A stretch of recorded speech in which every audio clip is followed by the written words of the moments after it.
One of the other things I think was interesting from that generation is there was no denying what was at the root of women. And we tend to deny it today because it's a man's world and we want to be tough and we want to perform in the man's world.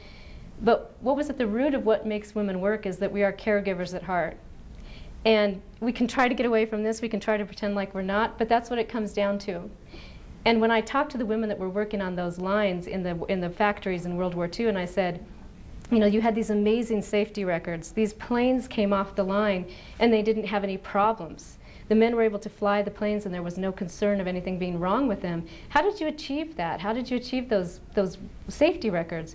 And the one woman looked at me and she said, well, it was our husbands and sons flying those planes. You don't think we're going to let anything happen to them, do you?